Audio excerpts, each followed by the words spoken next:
More likely.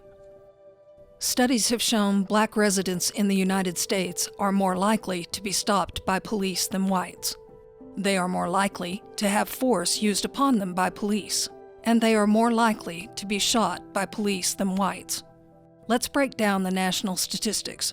Data journalists and researchers at the Stanford Open Policing Project have been collecting information about traffic stops since 2015. Here are their findings. Police officers stop more than 20 million drivers in the U.S. each year. An early project report included nearly 100 million traffic stops made from 2015 to 2018. Researchers with the project found that black drivers are 20% more likely to get pulled over than white drivers. We also ran a really interesting test called the Veil of Darkness test, which basically looks at sunset and stops before sunset and after sunset in the same locations and at the same time of day, because we can do that given daylight savings time, so that we can control for any kind of changes in traffic patterns and things like that. And what we found was that the stops of black drivers dropped after sunset on average. Basically, those stops were, we believe, occurring because the officer could, the officer could see the race of the driver and then couldn't see the race of the driver, and the stops dropped. In addition, the Stanford Open Policing Project determined that black and Hispanic drivers were often searched on the basis of less evidence than whites. We built a new statistical measure called the threshold test that allowed us to take a look at the kind of the bar that an officer has for deciding to search, and at whether or not something was found, whether contraband was found. And what we found was that basically officers across the board, across the U.S., on average, search minorities more easily than they would search a white driver. Most police interactions with civilians come to a routine end. But in 2016, the Center for Policing Equity released a study showing that police used force at a rate of 273 times out of every 100,000 incidents involving black Americans. The rate was 76 per 100,000 for white Americans.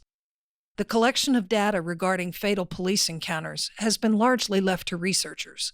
One of those researchers is Dr. Michael A. Robinson, an associate professor at the University of Georgia. Robinson co-edited the 2018 book, Police and the Unarmed Black Male Crisis. And what we found was that this has always been going on. It's just that before cell phones, no one saw this. If it wasn't in the newspaper, no one saw it. We even found that there was no national database that tracked killing of unarmed people by police at all, that maybe 3% of the nation's 15,000 police departments reported it. There's no federal mandate to report these killings. So if you didn't read it in the paper, hear it on the news, technically it didn't happen if no one knew about it. A presidential task force in 2015 recommended more tracking of fatal encounters, but the FBI has only recently begun its database.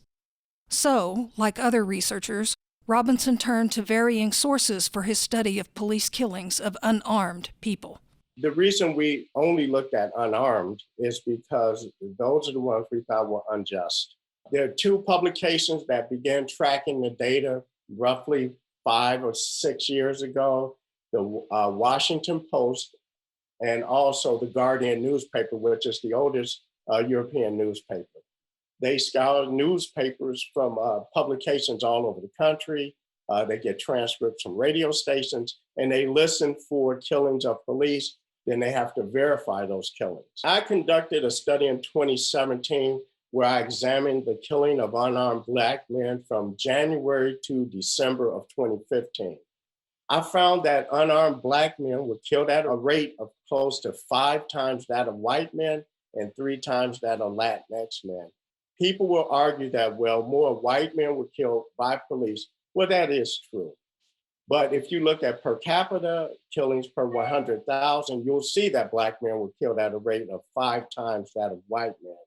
Black Americans make up less than 13% of the U.S. population.